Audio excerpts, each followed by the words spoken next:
Hello बच्चों, मैं आपकी अपनी यूट्यूब चैनल जेड क्लासेस में स्वागत करता हूं। आज हम लोग पढ़ने वाले क्लास 10th की परिवहन, संचार एवं व्यापार जो इकाई 4 है। चलिए इसे देखते हैं कि महत्वपूर्ण क्वेश्चंस क्या हैं, इन परिवहन से व्यापार में क्या दिया है। परिवहन जो है हर जीवन में हर दिन जो है हम देखते रहते हैं कि परिवहन जो है होता रहता है। चाहे हमारी खून से लेकर के हमारी कोई वस्तु है, चाहे सांस तक भी क्या है परिवहन होती रहती है। तो परिवहन का मतलब ही होता है कि चारों तरफ क्या करना, वहन करना, मतलब हमारी आवश्यकताओं के अनुसार किसी सामान का ले जाना, ले आना, ठीक ना, ये क्या होती है परिवहन के अंतर्गत आती है। बात यहाँ पे दे रखा है कि जो परिवहन होती है, क्या आपने कभी इस विचार किया है कि आपके गांव या शहर में जीवन की सभी आवश्यक वस्तु कहाँ से आती है और कैसे आती है? तो कहाँ से आती है? तो कुछ हमारी वस्तुएं जो होती हैं, सामग्री जो होती है, बाजारों से आती है। आती है तो कैसे आती है? तो हम लेकर आते हैं। लेकिन हम लेकर आते हैं तो क्या हम पैदल जाते हैं? नहीं, हम उन चीज़ों को किसी गाड़ी से परिवहन करते हैं। हम किसी चीज़ को उससे गाड़ियों से जाकर क्या करते हैं, लाते हैं। जैसे पंजाब में पैदा होने वाला गेहूँ जो है कभी और पश्चिम बंगाल में उपजने वाला चावल, धनबाद में खनन किया जाने वाला कोयला, महाराष्ट्र में पैदा होने वाला कपास और साथ ही साथ जो है आपके द्वारा लिखी जाने वाली चिट्ठियाँ एक स्थान से दूसरे स्थान तक कैसे पहुँचती है? तो ये होता है परिवहन। मतलब क्या हो गया कि एक स्थान से दूसरे स्थान तक हमारी पहुँचने वाली क्या है, या हमारी आवश्यकताओं की जो इससे पूर्ति हो रही है, वही क्या है परिवहन है। यह सारी चीज़ें जो होती है परिवहन के द्वारा क्या होती है, संपन्न होती हैं। देखिए परिवहन के प्रकार की बात कर लेंगे। देखिए परिवहन जो होता है, परिवहन के प्रकार में तो दो स्थानों के बीच के आवागमन के लिए परिवहन साधनों की क्या होती है, आवश्यकता पड़ती है। यदि दो स्थान के बीच यदि आपको जो है अपने घर से मार्केट जाना है तो गाड़ियों की आवश्यकता पड़ेगी। तो कहीं न कहीं वो गाड़ी जो हो गई आपको क्या कर रही है, परिवहन कर रही है, जहाँ आप कह रहे हैं वहाँ लेकर के जा रही है।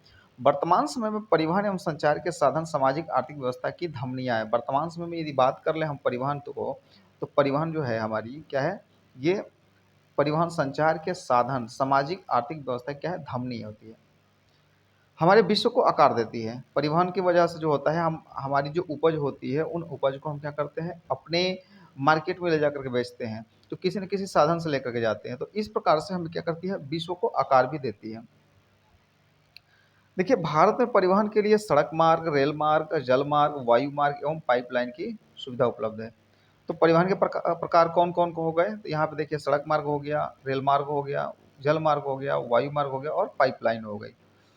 तो देखिए इनकी जो चीज़ें हैं, या ये जो प्रकार दिया गया है अलग-अलग में है। देखिए यहाँ पर दिया है कि परिवहन के प्रकार, परिवहन के प्रकार। परिवहन के प्रकार के अंतर्गत आता है क्या-क्या चीज़? सड़क मार्ग हो गया, रेल मार्ग, जल मार्ग, वायु मार्ग और पाइपलाइन मार्ग। सड़क मार्ग के द्वारा जो होता है परिवहन होता है, रेल मार्ग के द्वारा भी परिवहन होता है, जल मार्ग के द्वारा परिवहन होता है, वायु मार्ग के द्वारा भी परिवहन होता है और पाइपलाइन के द्वारा भी परिवहन होता है। आइए देखते हैं सड़क मार्ग। सड़क मार्ग की बात कर लेंगे हम यहाँ पे, तो सड़क मार्ग क्या होता है? सड़क मार्ग जो होता है परिवहन का सबसे सामान्य और सुलभ एवं सुगम साधन है, सड़क मार्ग। जैसे मार्केट से आपको चीनी लानी है तो तुरंत गए, क्या करिए, तुरंत साइकिल से या आप जो पैदल गए या आप जो है 4 चक्के से गए और लेकर के चले गए। तो ये क्या है, सबसे सुलभ मार्ग होती है। कौन-सी है? सबसे सुलभ और सामान्य जो है परिवहन का मार्ग जो है वो है सड़क मार्ग। इसका उपयोग हर व्यक्ति जो है क्या करता है, जीवन काल में अवश्य करता है। बात कर लें हम लोग लगभग 33 लाख किलोमीटर लंबी सड़कों के साथ-साथ भारत विश्व की सबसे सर्वाधिक सड़क जाल वाले देशों में स्थान रखता है। हमारे यहाँ जो है सड़क मार्ग की कुल लंबाई जो है 33 लाख वर्ग किलोमीटर है। और देखिए grand trunk road, GT road, है ना? जीटी रोड जिसको कहा गया है, देश की सबसे पुरानी सड़क है। देश की सबसे पुरानी सड़क जिसको जीटी रोड कहते हैं, ग्रैंड ट्रंक रोड के नाम से जानते हैं, शेरशाह सूरी ने क्या करा था? बनाया था।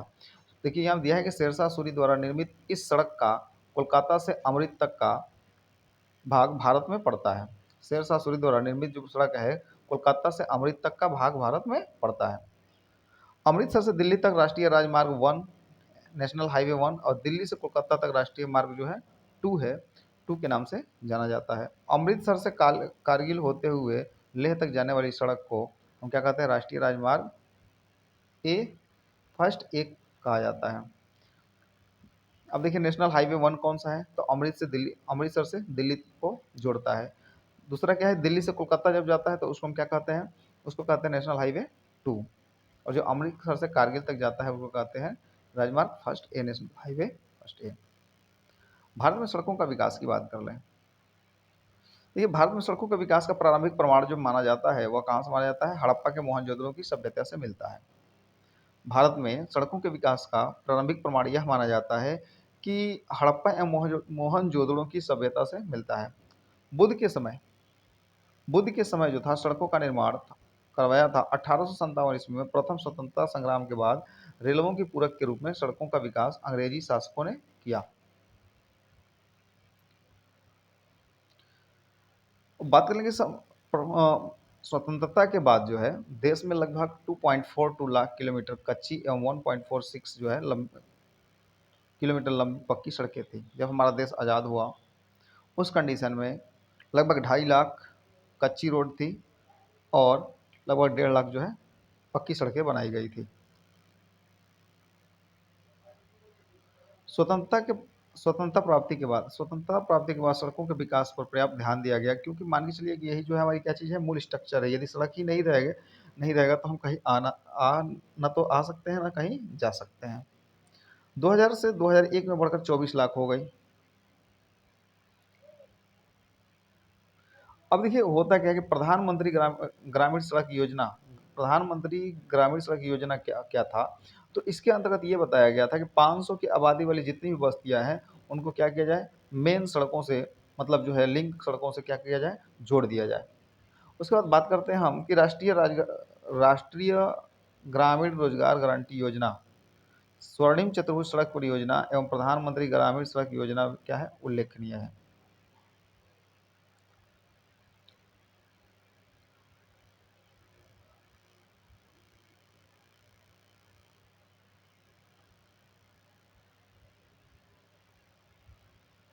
देखिए पक्की सड़कों की लंबाई की दृष्टि से महाराष्ट्र को पहला स्थान है। मतलब महाराष्ट्र में क्या है, सबसे ज़्यादा जो है पक्की सड़कें कहाँ पर है, महाराष्ट्र में है।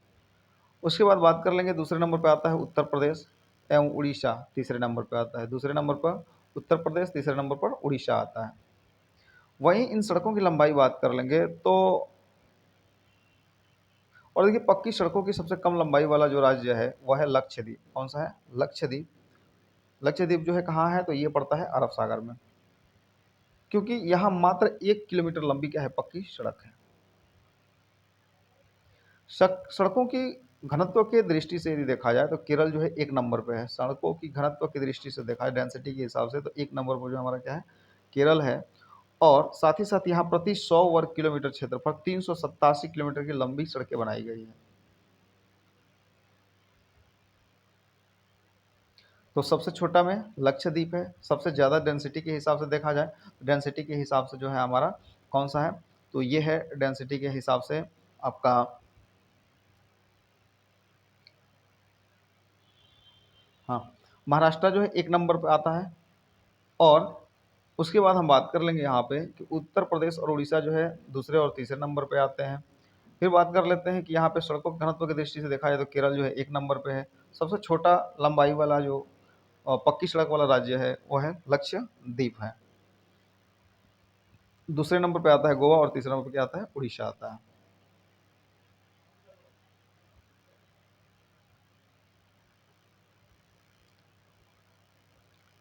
अब देखते हैं सड़कों के प्रकार में आते हैं, हम लोग मेन चीज़ों पे आते हैं। देखिए सड़कों के प्रकार की बात कर लेंगे तो सड़कों के प्रकार, नागपुर सड़क योजना द्वारा पहली बार सड़कों को 4 हिस्सों में बांटा गया। एक national highway, state highway, district road और ग्रामीण रोड, 4 हिस्सों में बांटा गया है। National highway, state highway, district road and village road. राष्ट्रीय राजमार्ग क्या है, देखिए राष्ट्रीय राजमार्ग देश के विभिन्न प्रांतों को आपस में जोड़ने का काम करता है। देश का राष्ट्रीय राजमार्ग जो है, राष्ट्रीय राजमार्ग किसे कहते हैं, तो यह जो है दो स्टेटों को, दो या दो से अधिक स्टेटों को जोड़ने का, प्रांतों को आपस में जोड़ने का काम करता है और देश के एक छोर से दूसरे छोर तक क्या हुआ, फैली हुई है। राष्ट्रीय राजमार्ग जो है देखा जाए तो NH4 सॉरी NH7 जो है देश का सबसे लंबा राष्ट्रीय राजमार्ग है। देश का सबसे लंबा राष्ट्रीय राजमार्ग कौन सा है? यह है NH7। वो राष्ट्रीय जबलपुर, वाराणसी, जबलपुर, नागपुर, हैदराबाद जो है इससे क्या है, जुड़े हुए हैं। बंगलुरु, अब देखिए यहाँ पे हम देखते हैं कि जो है जाल फैला हुआ है, यहाँ पे देख सकते हैं आप, स्वर्णिम चतुर्भुज बना हुआ है। देखिए NH7 की बात कर लेंगे तो यह जब बंगलुरु एवं मदुरई होते हुए कन्याकुमारी तक इस राज्य मार्ग की लंबाई लगभग कितनी है? 2369 किलोमीटर है। NH7 की कुल लंबाई कितनी है? 2369 किलोमीटर। इन राजमार्ग के निर्माण एवं देखभाल का दायित्व किसको है? सेंट्रल गवर्नमेंट को हो, केंद्र सरकार को है। जो NH हाईवे, मतलब NH जो है, इन NH को, नेशनल हाईवे सड़कों की मरम्मत, बनाने का निर्माण, यह किसके अंडर आता है? तो केंद्र सरकार के अंतर्गत आता है। फिर बात करते हैं कि देश में कुल 288 नेशनल हाईवे हैं। कितने हैं? 228 नेशनल हाईवे हैं जिनकी कुल लंबाई जो है 66,590 किलोमीटर तक है। भारत की कुल सड़कों की लंबाई जो है यह मात्र 2% है। अब देखिए सभी नेशनल हाईवे, राज्य की पक्की सड़कें, राष्ट्रीय राजमार्ग पर गाड़ियां तीव्र गति से चलती है जिस कारण दुर्भाग्यवश घटनाएं भी होती हैं। अब देखिए यदि हम बात कर लें कि देश में आर्थिक विकास को बढ़ावा देने के लिए सरकार ने व्यापक राष्ट्रीय राजमार्ग विकास परियोजना शुरू की। क्योंकि यदि सड़क ही नहीं रहेगा तो कहीं आवागमन नहीं किया जा सकता है और ना ही हम किसी चीज़ को बढ़ावा दे सकते हैं। तो इसलिए जो सरकार ने जो है क्या किया, व्यापक विस्तृत तरीके से राष्ट्रीय राजमार्ग का निर्माण करती है। उसके बाद आते हैं हम लोग स्वर्णिम चतुर्भुज, स्वर्णिम चतुर्भुज राजमार्ग। तो स्वर्णिम चतुर्भुज मार्ग क्या है? तो इसके अंतर्गत केंद्र सरकार द्वारा भारत के चार प्रमुख महानगर, भारत के चार प्रमुख नगर दिल्ली, मुंबई, चेन्नई एवं कोलकाता को जोड़ने वाली, ठीक ना, जोड़ने वाली जो है लगभग 5,846 किलोमीटर लंबी सड़कों का निर्माण जारी की। तो स्वर्णिम चतुर्भुज में कौन कौन सा स्टेट है? तो वह है आपका दिल्ली है, मुंबई है, चेन्नई है एंड कोलकाता होती है। उसके बाद दूसरा होता है पूरब से पश्चिम, पूरब पश्चिम एवं उत्तर दक्षिण गलियारा क्या है? तो देखिए पूरब में सिलचर से लेकर के पश्चिम में पोरबंदर तक, गुजरात का पोरबंदर तक, जबकि उत्तर में श्रीनगर और दक्षिण में कन्याकुमारी को जोड़ने वाली इन सड़कों का निर्माण जारी है। पूर्व से पश्चिम गलियारा की कुल लंबाई जो है 3,640 किलोमीटर तथा उत्तर से दक्षिण की कुल लंबाई जो है 4,016 किलोमीटर है। तो पूरब में कहाँ से है? तो पूरब में तिलचर, तिलचर से लेकर के पश्चिम में पोरबंदर तक, और उत्तर में यदि हम बात कर लेंगे तो उत्तर में जो है इसका उत्तर में श्रीनगर से लेकर के दक्षिण में कन्याकुमारी तक जो है फैला हुआ है। एक बनती है सरकार जो है एक्सप्रेसवे बनाती है। एक्सप्रेसवे का क्या काम होता है और क्या ज़रूरत है? तो एक्सप्रेसवे की बात कर लेंगे हम। देखिए एक्सप्रेसवे तो अल्प समय में गंतव्य स्थान तक पहुंचने के उद्देश्य से बनने वाली सड़कों, गाड़ियों की गति क्या होती है इसमें? बहुत ज़्यादा होती है। इन पर चलने वाली गाड़ियों के अतिरिक्त टोल टैक्स भी देना होता है, ठीक ना। जो एक्सप्रेसवे होती हैं तो एक्सप्रेसवे को हम क्या देते हैं? टोल टैक्स भी देते हैं। 4 लेन वाली इन आधुनिक सड़कों में कोलकाता दमदम राजमार्ग, अहमदाबाद राजमार्ग, मुंबई जैसे सम्मिलित हैं। मुंबई पुणे राजमार्ग देश का पहला राष्ट्रीय राजमार्ग है, ठीक है ना, अंतर्राष्ट्रीय राजमार्ग है मुंबई से पुणे तक का। देश में 10 बंदरगाहों को जोड़ने वाले 380 किलोमीटर लंबे राजमार्गों को 4 लेन वाला एक्सप्रेसवे बनाए जाने का प्रस्ताव।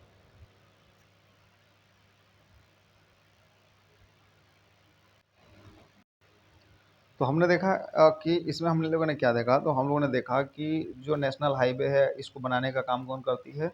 तो केंद्र सरकार करती है। पूरा जो होता है इसका अधिकार केंद्र सरकार का होता है, और नेशनल हाईवे पर चलने के लिए हमें क्या देना पड़ता है? टोल टैक्स भी जोड़ देना पड़ता है। फिर हमने देखा क्या, हम लोगों ने देखा स्वर्णिम चतुर्भुज देखा, दिल्ली, मुंबई, कोलकाता, ठीक ना, अमृतसर, तो इनको जोड़ने का भी काम करती है। उसके बाद हम लोग आते हैं स्टेट राजमार्ग। स्टेट राजमार्ग मतलब राज्य की सड़कें। राज्य की सड़कें जो है यह जो होता है जिला मुख्यालयों को जोड़ने का काम करती है। इन सड़कों का निर्माण देखकर राज्य सरकार का काम होता है। इसको कौन देख रेख करती है? तो राज्य सरकारें करती हैं। इसका दायित्व जो है पूरा सार्वजनिक निर्माण विभाग द्वारा पूरा किया जाता है। सड़कों की कुल लंबाई सड़कों का लगभग 4% है। जिला सड़कें क्या होती हैं? मतलब जिला के अंदर वाली सड़कें। यह जो होती है विभिन्न जिला मुख्यालयों को जोड़ती है, जिला मुख्यालयों को जोड़ने का काम करती है। साथ ही साथ जो है इन सड़कों की जिम्मेदारी किसकी होती है? तो राज्य सरकार की होती है। तो जिला सड़कें कौन बनाती है? तो राज्य सरकार बनाती है। अब आता है ग्रामीण सड़कें। ग्रामीण सड़कें जो होती हैं कौन होती है? तो ग्रामीण की सड़कें जो होती है, ये सड़कें विभिन्न गाँव को एक एक गाँव से दूसरे गाँव को जोड़ने का काम करती है। इसको कहते हैं हम ग्रामीण सड़कें। और इन सड़कों का विकास जो होता है प्रधानमंत्री सड़क योजना को अंतर्गत किया जा रहा है। मतलब ग्रामीण सड़कों का विकास किसके द्वारा हो रहा है? तो प्रधानमंत्री सड़क योजना के तहत हो रहा है। कुछ सीमांत सड़कें हैं। सीमांत सड़कें तो राजनीतिक एवं सामरिक की दृष्टि से सीमावर्ती क्षेत्रों में सड़कों का निर्माण जो होता है उसको कहते हैं सीमांत सड़कें, और भारत में इन सड़कों का निर्माण रख रखाव सीमा सड़क संगठन करता है। सीमा सड़क क्या करता है? संगठन करता है। सीमांत सड़कें भी जो आती हैं।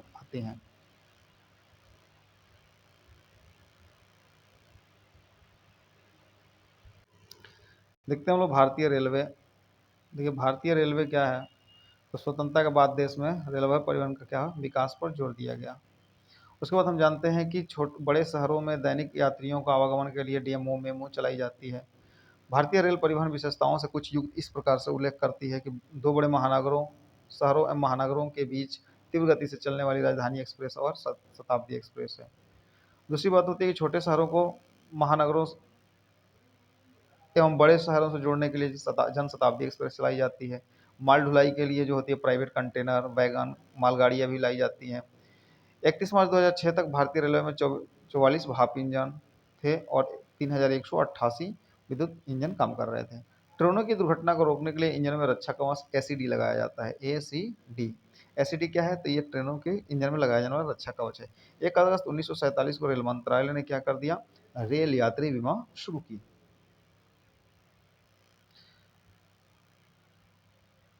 तो यहाँ पे देखिए कोलकाता एवं दिल्ली में मेट्रो रेल के तहत भूमिगत रेलवे सेवा प्रदान की जा रही है।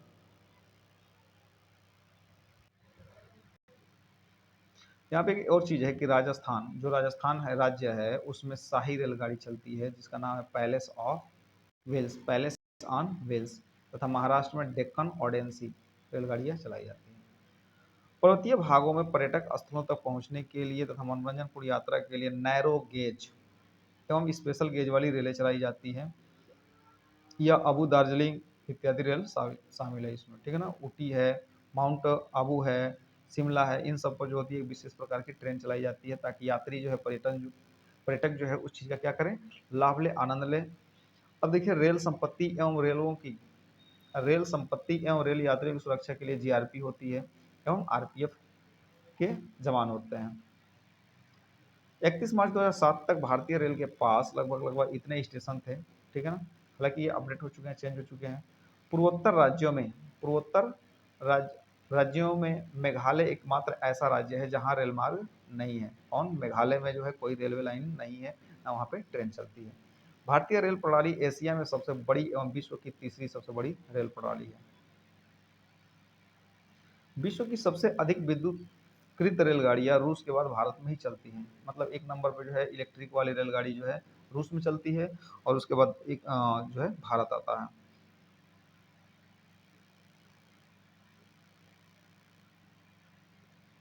यहाँ पे देखते हैं कि भारतीय रेल की सबसे अनोखी विशेषता यह है कि जीवन रेखा चलाया जाना। 16 जुलाई 1991 से चलने वाली इन रेलगाड़ियों में विश्व का पहला चलंत अस्पताल भी है। अब देखिए रेल लाइन में इसमें देखा जाए कि एक बड़ी लाइन होती है, मीटर लाइन होती है और छोटी लाइन, ठीक है। यहाँ पर जो होता है ब्रॉड गेज, नैरो गेज, ठीक है। Broad gauge, metre gauge and narrow gauge. तो ये ब्रॉड गेज के अंदर जो आती है बड़ी लाइन आती है, और इसके बीच की जो पटरियों के बीच की जो दूरी होती है वो होती है 1.67 मीटर। जबकि मीटर गेज के बीच की दूरी है 1 मीटर, और छोटी लाइन जो होती है नैरो गेज जो होती है जो पहाड़ एरिया में चलाई जाती है पर्यटकों को घुमाने के लिए, वह जो होता है 0.67 मीटर एवं 0.61 मीटर। अब देखिए राष्ट्रीय के रूप में कार्यरत भारतीय रेल की कुछ समस्याएं भी, भारतीय रेल को समस्याएं भी आती है। क्या क्या अब इसको समस्या आ जाती है? देखिए भारतीय रेल को कुछ समस्याएं भी आती हैं। क्या ये समस्या है? आज भी बहुत से यात्री बिना टिकट की यात्रा करते हैं, बिल्कुल करते हैं। रेलवे राजस्व को हानि पहुंचा रहे हैं। जो रेलवे का रेवेन्यू आता है उसको हानि पहुंचती है। जंजीर खींच करके अनावश्यक रूप से क्या करते हैं? गाड़ी को खड़ी कर देते हैं। इसमें क्या होता है कि जिन यात्रियों की जल्दीबाजी रहती है उनका तो नुकसान होता ही होता है, साथ ही साथ जो होता है सभी यात्री को भी क्या होती है? नुकसान होता है, समय की परेशानी होती है। देखिए आतंकी नक्सली घटनाओं एवं हड़ताल की स्थिति में सबसे अधिक रेल संपत्ति की ही बर्बादी होती है। और क्या होता है कि यह गैर जिम्मेदार हराना हरकत करते हैं लोग, जिसे रोकने के लिए सभी को प्रयास करना चाहिए। तो ये हमारा दायित्व तो बनता है कि हम क्या करें, ट्रेन की जंजीरों को खींच करके न रोकें। अब आता है नेक्स्ट जो है हमारा आता है पाइपलाइन। क्या है? पाइपलाइन। पाइपलाइन क्या होता है? शहरों से घर तक पानी को पहुंचाने के लिए पाइपलाइन का इस्तेमाल किया जाता है। किसका किया जाता है? पाइपलाइन का इस्तेमाल किया जाता है। आजकल जो है इसका बहुत ज़्यादा जो है प्रयोग बढ़ चुका है, और पाइपलाइन का जो है प्रयोग दिन प्रतिदिन बढ़ता जा रहा है। देखिए, पाइपलाइन का उपयोग तरल पदार्थ जैसे पेट्रोलियम के साथ एक गैस के परिवहन के लिए भी किया जाने लगा है। पाइपलाइन के द्वारा मरुस्थलों, जंगलों, पर्वतीय क्षेत्रों, मैदानी भागों तक समुद्र के नीचे से भी होकर पाइपलाइन, ठीक है ना, बिछाया जाता है, परिवहन किया जाता है। भारत में पाइपलाइन की बात कर लेंगे तो भारत में पाइपलाइन का भविष्य मुख्य तेल एवं प्राकृतिक गैस उद्योगों पर निर्भर है।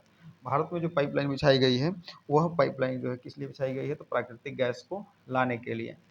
जैसे सीएनजी हो गया, पीएनजी हो गया, एलपीजी है। तो देश में कच्चे तेलों को उत्पादन एवं शोधनशालाओं तक पहुंचाने के लिए जो होता है पाइपलाइन का प्रयोग किया जाता है। और सड़क मार्ग द्वारा भी जो होता है टैंकरों के माध्यम से बाजारों तक पहुंचाया जाता है। देखिए, शोधकर्ताओं में कच्चे तेल में लगभग उत्पादन एलपीजी, मोटर गैसोलीन, नैप्था, केरोसिन, वायु तेल, high speed diesel, light diesel, furnace तेल, ल्यूब ऑयल इत्यादि को पाइपलाइन की सहायता से एक स्थान से दूसरे स्थान तक क्या किया जाता है? भेजा जाता है। आजकल ठोस पदार्थ जैसे खनिजों को तरल अवस्था में परिवर्तित कर पाइपलाइन द्वारा क्या किया जाता है? लाया जाता है। ये भी ध्यान रखना है आपको।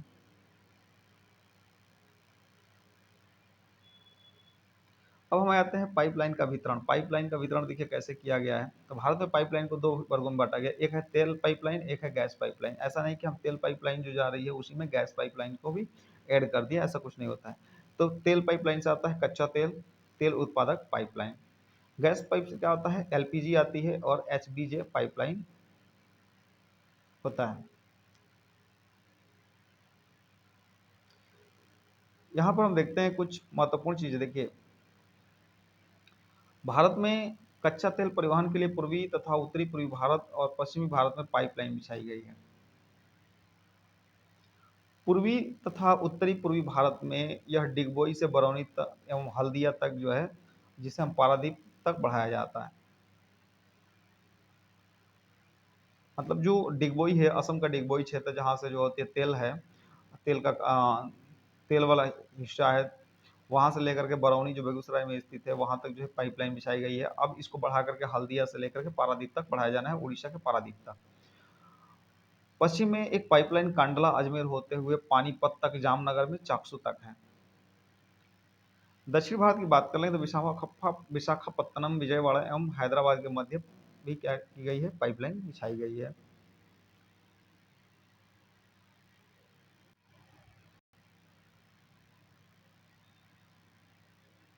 अब देखिए, पेट्रोलियम उत्पादों के वितरण की दृष्टि से देखा जाए तो गुवाहाटी सिलीगुड़ी पाइपलाइन, बरौनी कानपुर लखनऊ पाइपलाइन, चेन्नई, ये सब जो है बनाया गया। क्या आप जानते हैं? देखिए कहा क्या रहा है कि पाइपलाइन के पहले स्टील पाइप को बिटुमिनस की एक परत से ढक दिया जाता है। बिटुमिनस क्या है? कोयला है।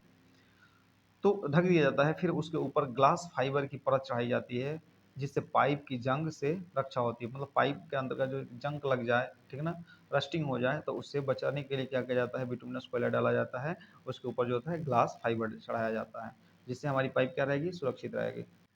यदि आप वायु मार्ग क्या है? तो अपने गांव शहर के ऊपर आकाश में हवाई जहाज को उड़ते हुए अवश्य देखा होगा। वायु मार्ग के जरिए परिवहन का यह सबसे तीव्र, मतलब क्या है कि परिवहन का सबसे तीव्र जो है एवं आधुनिक एवं तथा सबसे क्या है? सबसे महंगा साधन है।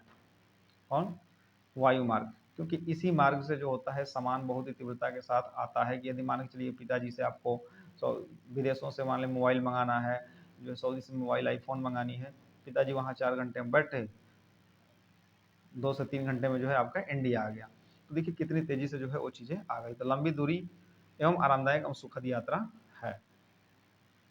भारत में वायु मार्ग की बात कर लेंगे हैं तो देश में वायु परिवहन का आरंभ कब हुआ था? 1911 ईस्वी में हुआ था। भारत में वायु परिवहन का शुरुआत कब हो गई थी? 1911 में हो गई थी।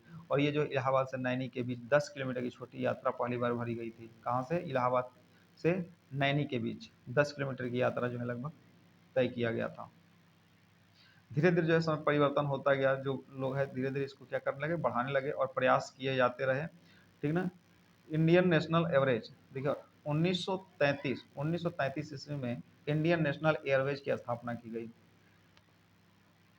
जिसका हेडक्वार्टर कहाँ था, तो दिल्ली था। हेडक्वार्टर कहाँ था, दिल्ली था। स्वतंत्रता के बाद 1947 के आरंभ में 21 विमान कंपनियां जो थी, 21 विमान कंपनियां वायु परिवहन का कार्य कर रही थी।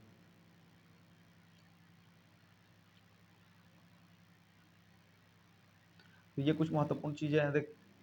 अब देखते हैं कि वायु परिवहन जो है एक ऐसा परिवहन है, एक परिवहन का ऐसा साधन है जिसके द्वारा हम जंगल, पहाड़, पठार, नदी, झील, सागर, महासागर सबको पार कर देते हैं। लंबी दूरी की यात्रा इससे काफी कम समय में तय की जाती है। भारतीय विमान प्राधिकरण AAI द्वारा 2007 से 2008 के दौरान लगभग 13.08 लाख हवाई उड़ान जो होती है तय की जाती है।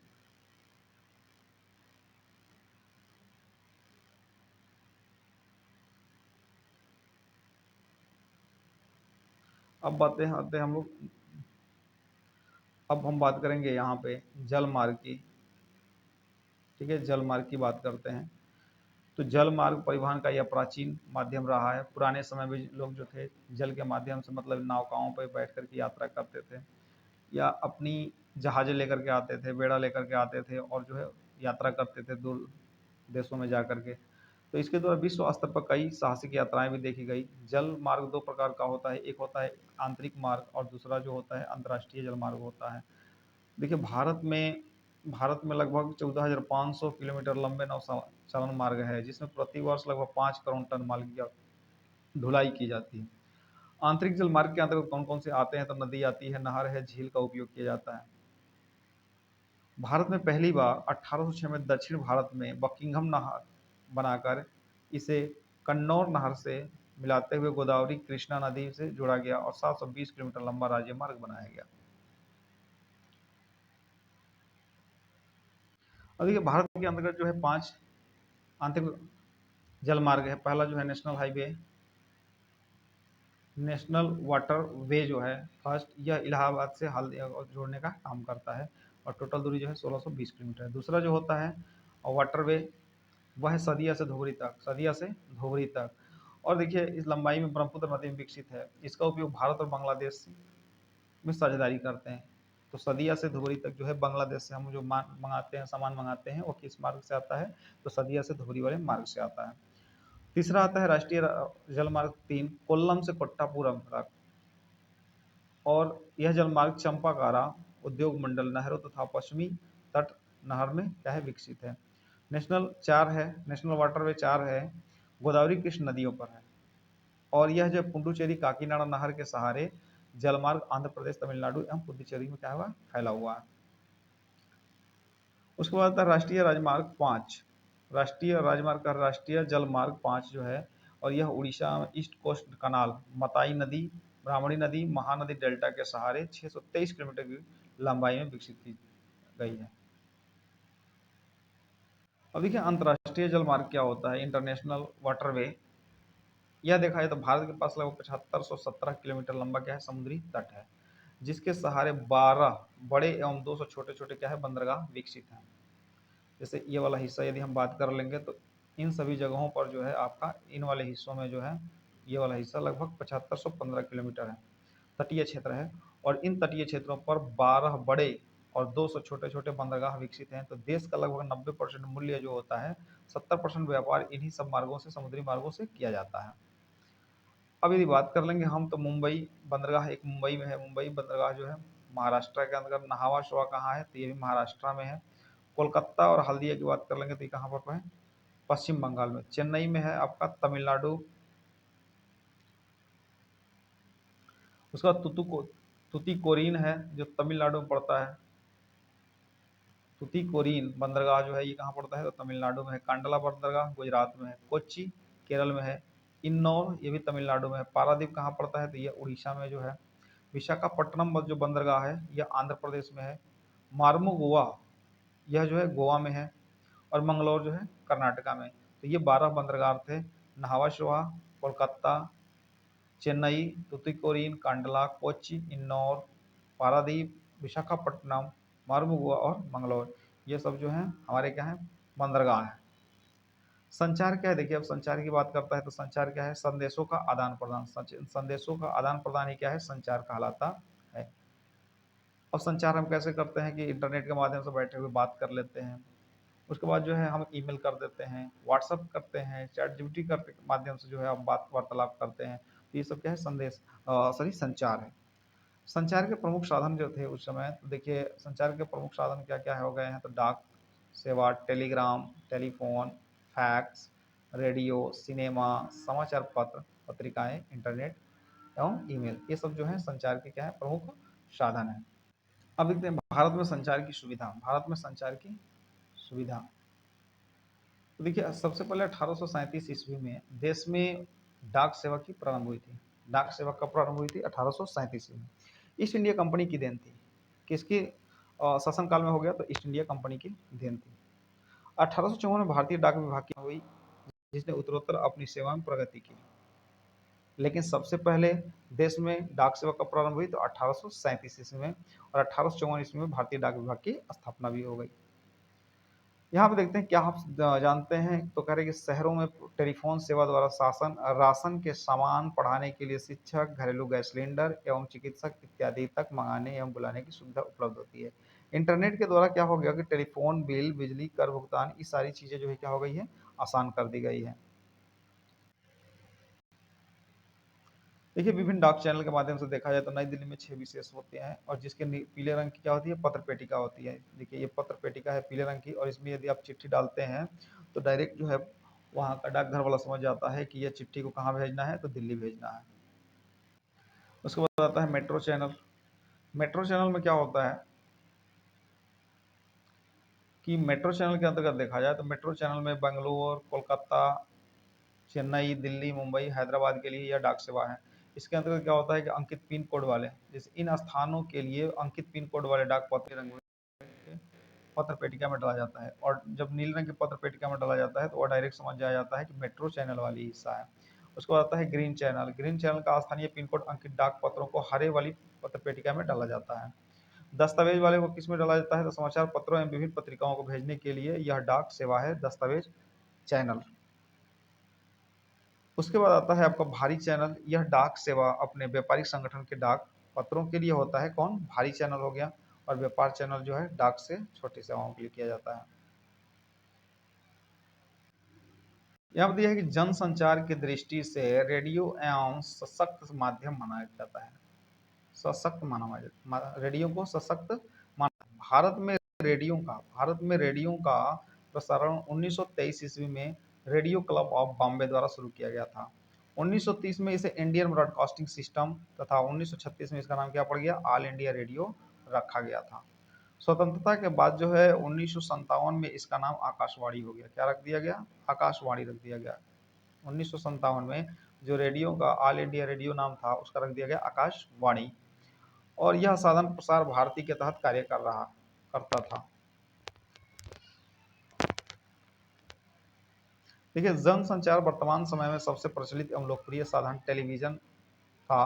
भारत में इसकी सेवा 1959 में आरंभ की गई और दूरदर्शन डीडी नाम दे दिया गया।